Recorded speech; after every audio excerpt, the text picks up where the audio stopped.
പ്രവാസി യുവാവിന്റെ മുങ്ങിമരണം നഷ്ടപരിഹാരം നൽകണമെന്നാവശ്യപ്പെട്ട് SYS പ്രതിഷേധ ധർണ നടത്തി.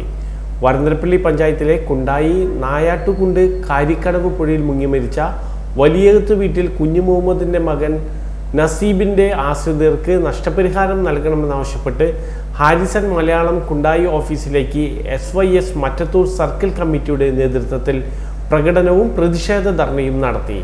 ഹാരിസൺ റബ്ബർ തോട്ടത്തിൽ നിന്നും തടികൾ മുറിച്ചു മാറ്റുമ്പോൾ കൊണ്ടുപോകുവാൻ പുഴയിൽ പാറക്കല്ലുകൾ കൊണ്ട് താൽക്കാലിക തടയണകൾ നിർമ്മിച്ചിരുന്നു.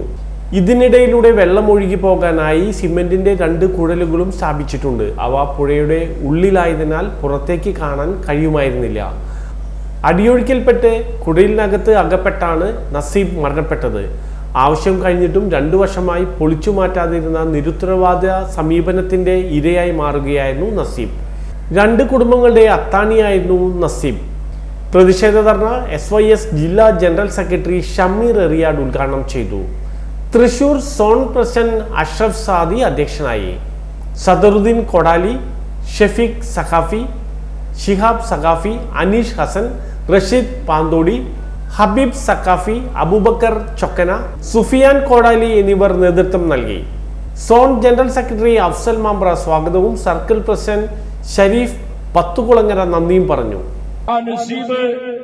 മരണപ്പെട്ട് കബറടക്കി 24 മണിക്കൂറിനുള്ളിൽ ഇത്രയും വലിയൊരു സമരത്തിന് മുന്നിട്ടിറങ്ങേണ്ട ഒരു സാഹചര്യം നേരത്തെ ഇവിടെ പരാമർശിക്കപ്പെട്ടു. എന്താണ് ഹാരിസൺ മലയാളം കമ്പനി എന്ന് പറയുന്ന ഈ എസ്റ്റേറ്റ് കമ്പനി?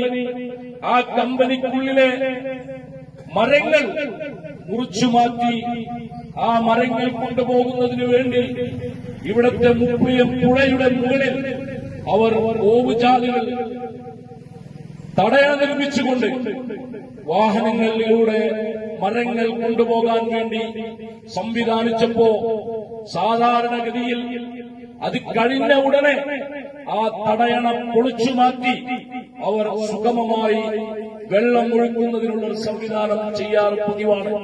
പക്ഷേ 2 വർഷമായി ഈ തടയണ ഇപ്പോഴും നിലനിൽക്കുന്നു.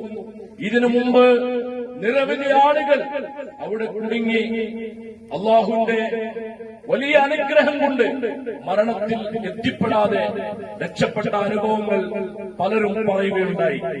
ഇവിടെ സംഭവിച്ചത് ആ തടയണയിൽ കുടുങ്ങി പ്രിയപ്പെട്ട കൂട്ടുകാരൻ ശ്വാസം മുട്ടി അത് ദാരുണമായി പ്രിയപ്പെട്ട പിഞ്ചുമക്കളുടെ മുന്നിൽ ആദ്യം അപകടത്തിൽപ്പെട്ടത് അദ്ദേഹത്തിന്റെ കുട്ടികൾ നമുക്കറിയാം.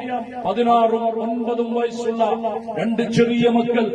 ആ മക്കളുടെ മുമ്പിൽ അത്യധികം വേദനായോടുകൂടി അത്യധികം ദുഃഖത്തോടുകൂടിയാണ് അദ്ദേഹം അവിടെ യാത്ര പറഞ്ഞത്. ഇവിടെ നാം മനസ്സിലാക്കേണ്ടത് ചെറിയ ചെറിയ അനാസ്ഥകൾ സംഭവിക്കുന്നത് വലിയ ദുരന്തമാണ് എന്ന് മനസ്സിലാക്കി ഇത്തരം അപകടങ്ങൾ ഇനി ആവർത്തിച്ചുകൂടാ. ഇത്തരം അപകടങ്ങളിൽ ഇവിടത്തെ ഉത്തരവാദിത്തപ്പെട്ട ആളുകൾ ജാഗ്രത പാലിക്കേണ്ടതുണ്ട്. ഇവിടെ ഹാരിസൺ